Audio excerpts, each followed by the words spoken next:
People ask me all the time, why aren't you talking to them horses? Why aren't you talking to those horses? You just saw that when my mouth was running, he couldn't take that. The energy coming out of my words was more pressure than he needed. When I shut up and pay attention to this horse and read that horse's body language, read his eyes, read what's going on internally, then we've got something to communicate with.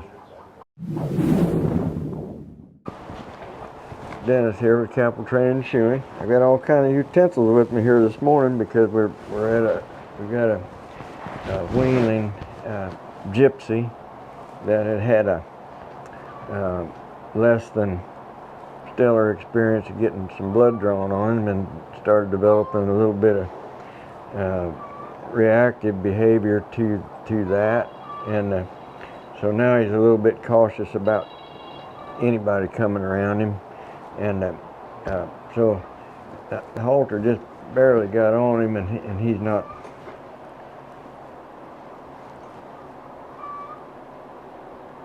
I'm going to go ahead and take this off and put a different one on. I've never used a rope halter on it before. So I'll just get this out of the way. And now he left. That's all right. I'll just follow him out here. He seems to be pretty gentle to me. I'm going to leave this Larry here. You want to bring it back in? No, that's all right. I'll get him. Thank you, Lee. So when they go off like this, and he's went as far away as he can, I'm going to just do enough to get him to move his feet just a little bit forward. He's just standing there, kind of sold up, looking, not really trying. So from this distance, I'm going to create a little more energy. That's all I wanted. When I got that step, then I backed up and let him have a little bit of room. Now he's in a posture where he's opened up, and his vital organs are exposed to me. He's out from behind his hip, he's out from behind his shoulders, he's standing in a vulnerable position. And so I've backed off and I've let my energy come down right here. And the reason being is I wanted him to get comfortable there. Now he left, his attention left me again. So I'm going to step behind that shoulder and step right up in here. I want him to move his feet and start down this. That's some try right there, so I'll let him have that. He's not doing anything wrong. Just hadn't got down to his feet just yet. I want him to step forward. Looking for him to step forward.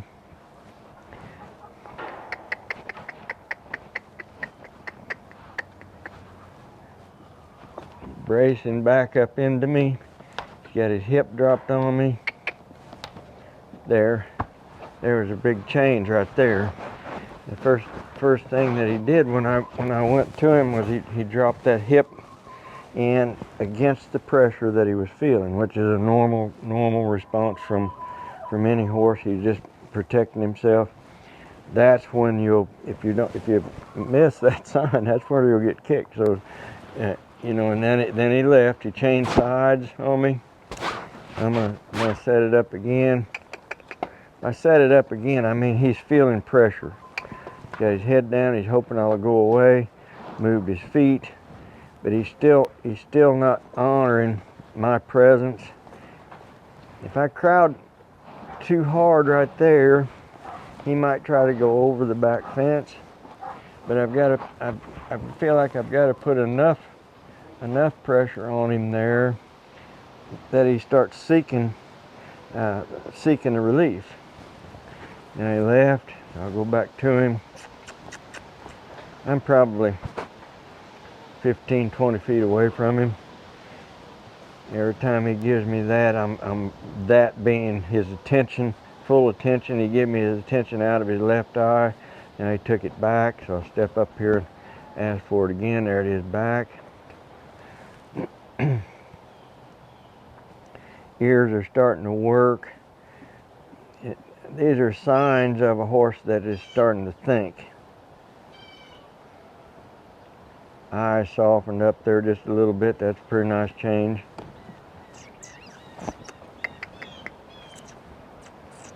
Step right here and give him an opportunity to step forward.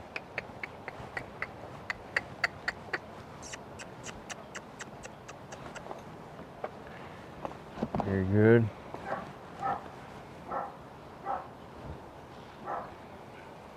Now I'm going to see if he'll stand there at this point and let me come up and get my hand on him. I'm going to just approach. Now he's starting to leave, you see, so now I'm gonna shift my energy behind his shoulder. Now he came back.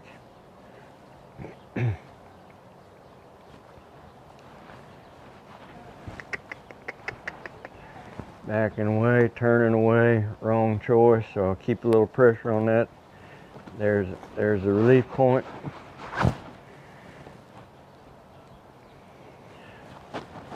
Let him hear me take a deep breath right there.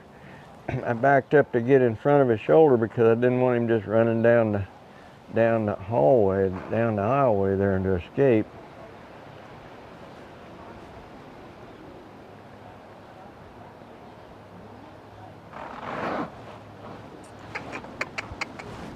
He changed eyes, changed direction, ran away from me, hid up there, so I'm just making that a little more difficult, giving him a reason to come to me.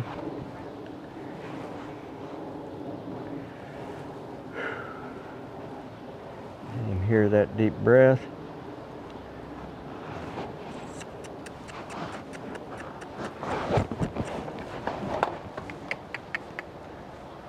His choice. He can stay focused on me and have it very easy, or he can turn into pressure, which he's creating himself because of, naturally that's not what I want. I can't put a halter on the other end, nor will I try.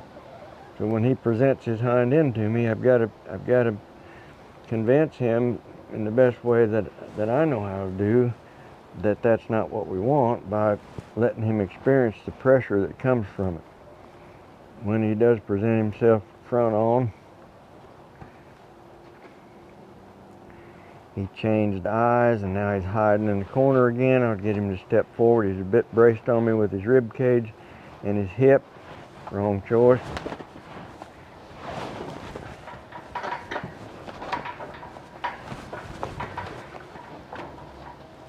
Right choice.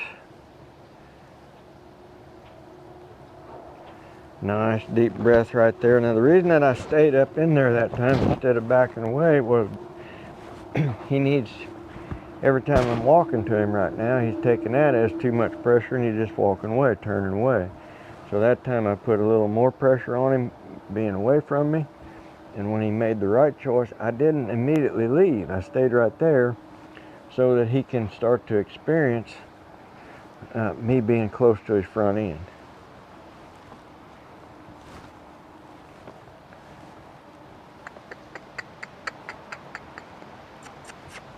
Braced up, now he's relaxed. Just the fact that he looked off to the right, that put brace in his shoulder and his rib and his hip.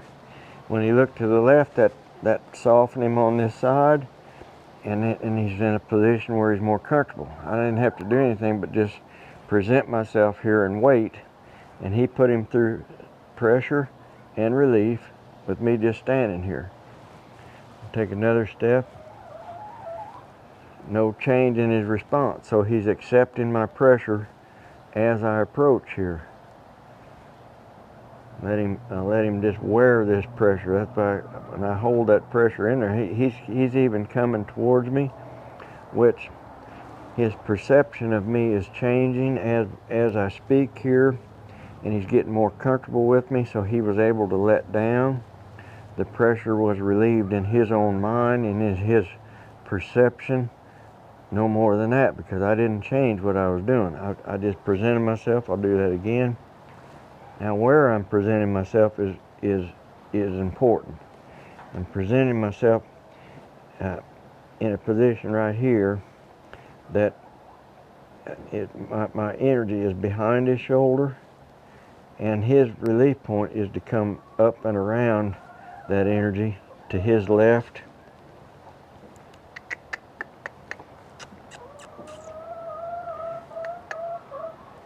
When he turned away and stayed in that brace, I increased the energy just a little bit more. I'd like to get up and see if he'll let me put my hands on his shoulder. I do have to be mindful here in this position with a horse like this that's had this bad experience. He might try to retaliate when I'm up close there by dropping that hip, maybe even trying to kick, so I got to be mindful of that. I'm not expecting that, but I'm going to be aware of it if it sets up. If that sets up, I'll abandon what I'm doing here and get his feet moving, because a horse that will try to kick at you does not have the respect for you that they need to have. So by backing up and abandoning this catching process, getting his feet moving, I'll reestablish respect. If he stands there quietly, which I think he's going to do, then I'm going to go up and just put my hands on him and breathe and stand there a minute and let him accept me. That's all I'm going to do.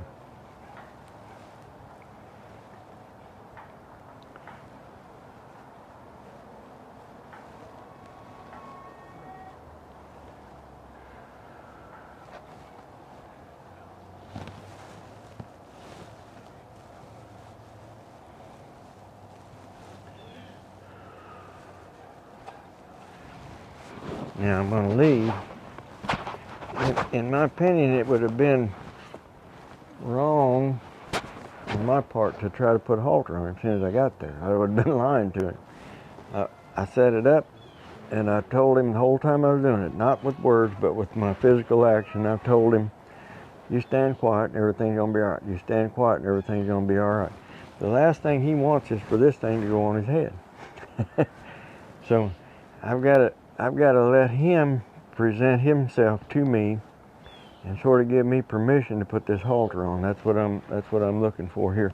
I'd like for him to move a step forward and go up into that corner, around that corner just a little bit. So I'm going to ask him to move his feet here right now.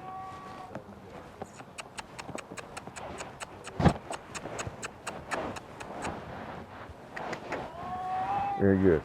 So as soon as his feet moved, then I backed off, got him in a better position physically, a better position mentally to accept me. The head going down like this and him getting soft-eyed and him getting quiet is him saying, I think this guy might be all right. I'm going to let him come up and touch me again. I think it might be all right, you know, if you want to put that halter on me. You know what? As I was approaching, I was talking to you guys, but with my mouth running up here, he couldn't stay put. If I'd have been quiet and just approached, which is what I'm going to do this time, let's see if he can stay put.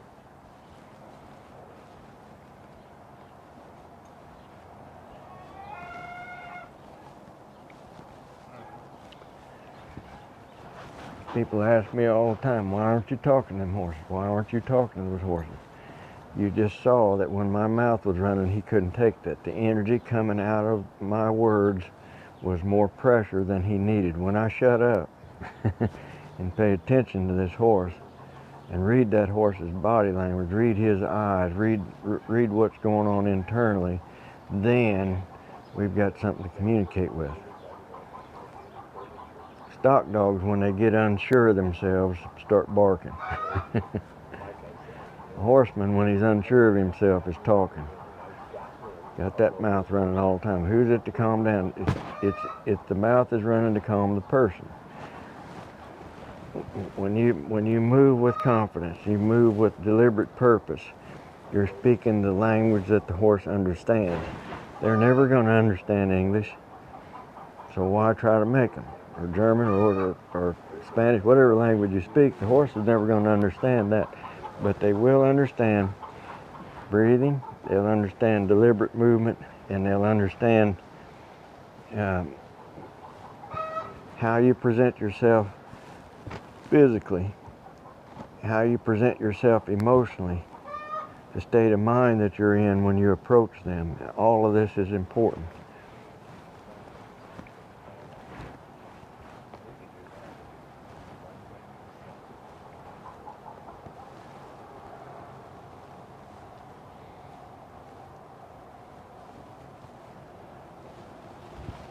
So when I came to him, he could hear me exhale. He raised his head up and he said, I'm not sure, but I think it's all right. He let me touch him, and then I backed away again. He thought he was going to sneak out the back door while I was over here.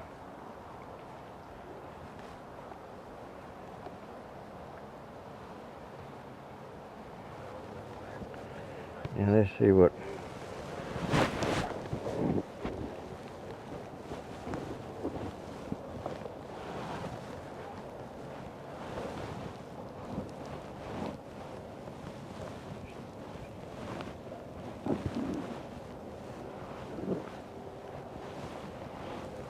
See him avoiding putting his nose in there.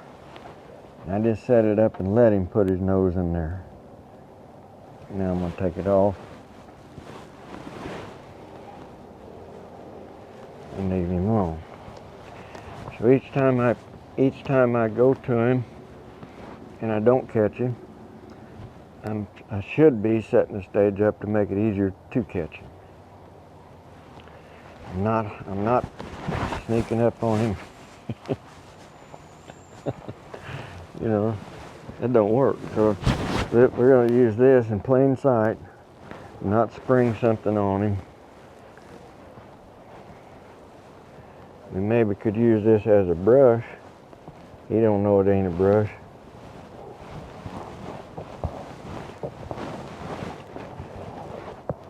And he said that thing didn't feel too bad. Had him touch right here, you see, because this spot right here is pretty vulnerable because that's where they want to get blood out of him. And he said, you're not taking my blood. You're not sacrificing me. So now he said, pretty sure, but he's hugging that fence pretty tight. So he's got his head leaning up against it. He's saying, yeah, I'm kind of tolerating you, but I ain't liking it very good. Let's see if we can't get a little better response there. Yes, sir. Now he said, I don't know where you're going, but I don't mind you being there. Let's see. Now I've got this halter set in such a way that when I do place my hand under his neck and I just reach over and I bring this right up over the top of his head like this, I'd like for him to take that nose himself and put it in that halter. Instead of me chasing him, I'm gonna wait right here and see if he won't drop that nose there just in a minute. Soften up and drop that nose. Just take it off again.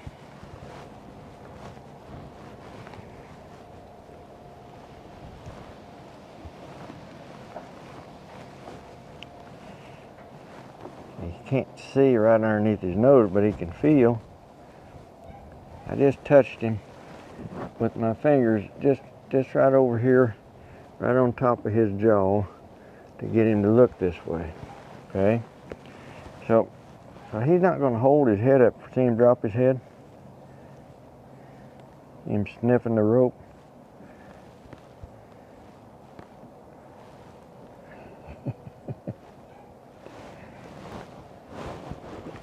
He said I got my nose stuck on that rope. I can't put my nose in that hole. I think I am some kind of an idiot. If I put my nose in that hole, you got me caught. Yeah, there you go. That what you wanted? Yeah. We'll do that.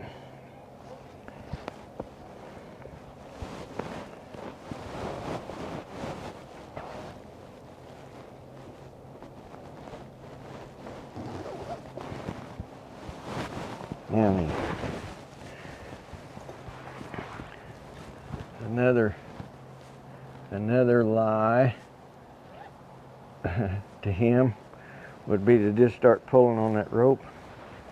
So I'm going to get out here and communicate with him as if I didn't have a halter and lead rope on. I'm going to go back here and approach him from the hip And just watch where he goes. See him draw to me? Yeah. Now would he have done that like that had I not caught him the way I did? Maybe. Maybe not. You know, I haven't tightened that halter rope up yet. He's got his rear end up against this fence right now, and he's using that as an excuse to not move his hip. Now he's going to come on off. Turn loose right there. Let's go back through here again, like this. Now I'm in a position where he feels me. He feels my pressure. We'll let it happen. Create a little bit of energy here.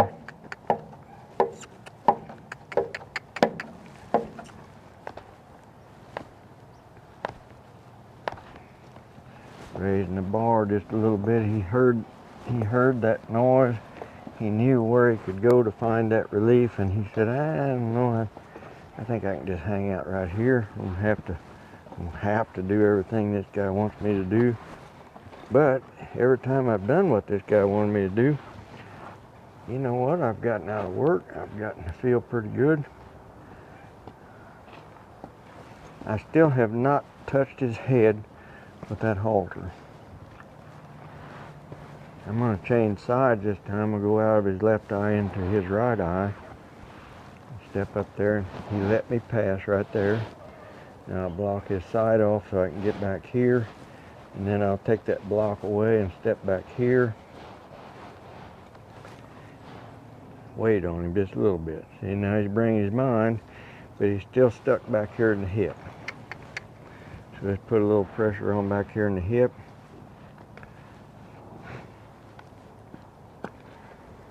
Backed up into the fence. He's using that as an excuse. He's thinking about looking to the left, but then he said, you know, every time I look at this guy, that's where I find relief. So he's going to take that avenue.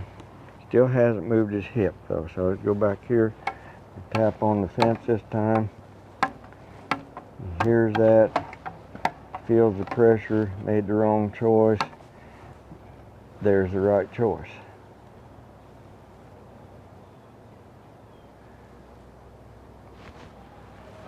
Go back again.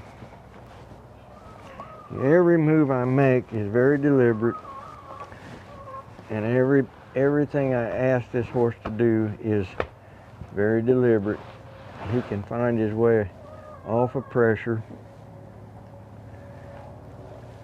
Starting to communicate with him front end and hind end now. I want him to step off over there, so I'll create a little bit of pressure right here. I want him to move his front end to his right.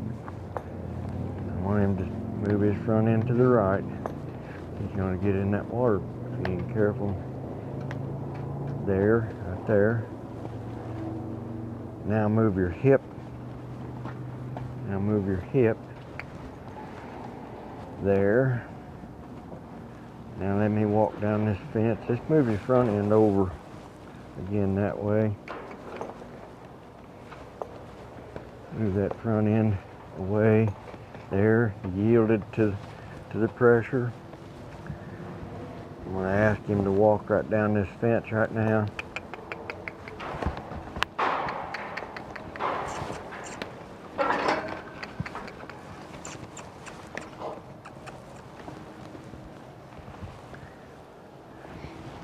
So why did I increase the energies there? I did that so that this horse can start to experience feeling a little bit of pressure, because it was the pressure that was placed on him that caused the ill behavior. So if I just stand out here and don't really ask anything and stay real soft, yes, it'll work, but it won't fix what we're here to fix. We've got to expose him to some pressure and show him how to handle the pressure at a level that he can handle it. Then we can come up, and then he might get where he can accept. So I want his front end to come off over here. Pointing doesn't mean a thing, but to slack out of the rope, he feels that. And then I'm placing energy here with the lead rope behind his shoulder. giving him a place to go to, letting him walk out there, and then move his hip. Let's go forward again, nicely. Now move his hip. Let's change direction and come back over this way. So I've told him on the back of his head, I'm creating energy down towards the corner of this pin, and he can move away from that energy and move forward like that. Move that hip. Just ask this to go forward, yes, nice. See, it's taking less now to get more out of him. Very nice. I didn't have to follow up with the energy that time. Lift that hip. Let's see if he'll let me pull on his head a little bit and get down to his, yeah. See, as soon as I tightened that leader open, then he gave me those feet, he put the slack in there. He put the slack in there. His eyes are just soft as they can be. He's keeping track of me. When he feels pressure, he knows now to move his feet, and then he can find it. Okay. And am I correct in saying that the major issue came in getting blood drawn from him, correct? Do you happen to have a clean needle and syringe? Well, if you want to get it, I'll draw some blood out.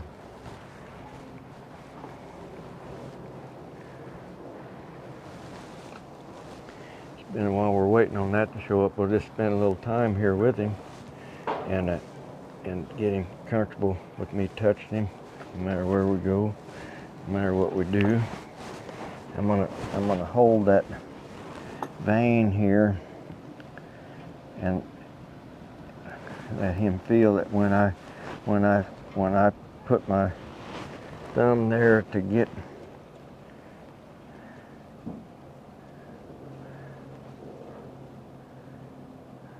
see him soften, so then he'll quit. See him soften. I have been spending time Doing pinching that? him. Okay. All right, thank you. Now, in this process of drawing blood, well, that's a little bitty needle. Human-sized needle. Oh, she's gonna get some alcohol for me to put on there.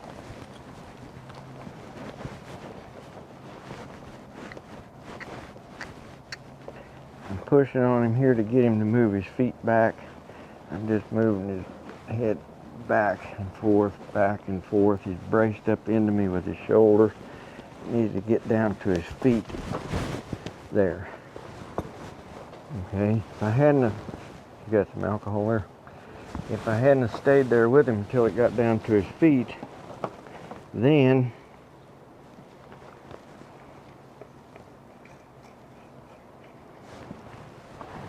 I would have left the brace in there. So we'll just go right here like this. Now, the needle is through the skin. Once you get through the skin, you can do a lot. I think she was going to the vein.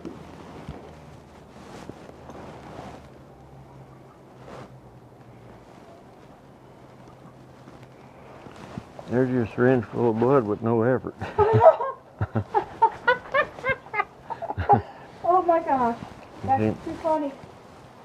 But when you present yourself in a way that they accept you, and then in that case, in drawing blood, you know, once I got through the skin, then I could find a vein. If I didn't find a vein as soon as it went through the skin, and then it was, as it should be, a non-event. So I feel like this was a successful day because we accomplished getting this horse where he would accept having blood drawn on him.